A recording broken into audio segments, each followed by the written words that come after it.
Welcome to a journey back in time, to an era where opulence knew no bounds and scandals were the order of the day. Today, we delve into the lives of ancient Rome's most notorious figures, whose stories of decadence, power, and debauchery continue to fascinate us. Valeria Messalina was more than just the wife of Emperor Claudius. She was the embodiment of scandal in ancient Rome. Behind her mesmerizing beauty lurked a voracious appetite for power and pleasure. Her most notorious feat? A jaw-dropping competition against Rome's most famous prostitute to see who could sleep with the most men in a single night. Messalina didn't just participate, she dominated, reportedly bedding 25 men, outdoing her competitor and shocking Roman society to its core. Messalina's sexual exploits were legendary, but her thirst for power was equally insatiable. She wielded her influence ruthlessly, manipulating the political landscape to remove those who stood in her path. Her ultimate ambition led her to plot the unthinkable, to overthrow Claudius and install her lover in his place. But her audacity was her downfall. The plot was uncovered, leading swiftly to her execution. Messalina's life was a spectacle of excess and ambition gone awry. Caligula became emperor at 24 and quickly turned his reign into chaos.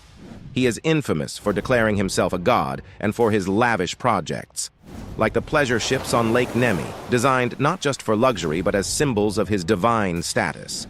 These were no ordinary vessels. They were massive, opulent, and an unmistakable display of his wealth and power.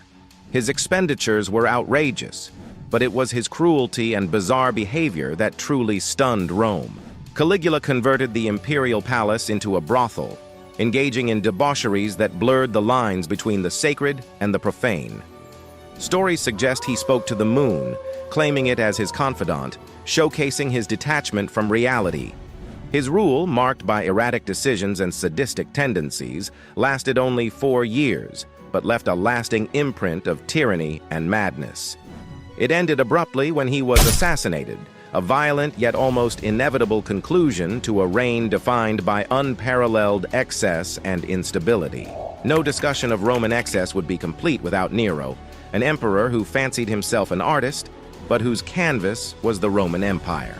Nero's reign was marked by a passion for the arts, yes, but also for spectacular excess and cruelty. He is infamously linked to the Great Fire of Rome, after which he built the Domus Aurea, a colossal palace adorned with gold and jewels, epitomizing the peak of imperial extravagance. But Nero's excess wasn't just material. He sought the spotlight, performing on stage in a society where such actions were deemed disgraceful for a man of his status.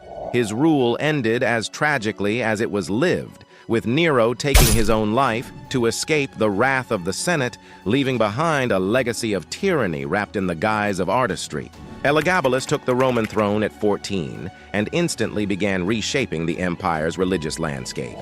He elevated the Syrian sun god El-Gabal above Jupiter, Rome's chief deity, upending centuries of tradition. This bold move was just the start. Elagabalus's personal antics further fueled the fire of controversy. His marriages were scandalous, notably to a Vestal virgin, breaking a sacred vow of chastity and outraging Roman society. Even more shocking were his public appearances in women's clothing, challenging gender norms and expectations of imperial conduct. Elagabalus's fascination with altering his anatomy to fully become a woman, according to some ancient sources, pushed the boundaries of Roman tolerance and understanding. His brief reign was a series of provocations and religious reforms that alienated the powerful Roman military and elite. At 18, his rule ended as dramatically as it had lived, with his assassination, Messalina, Caligula, Nero, and Elagabalus. These figures from ancient Rome lived lives of such extravagance and scandal that they seem almost unbelievable today.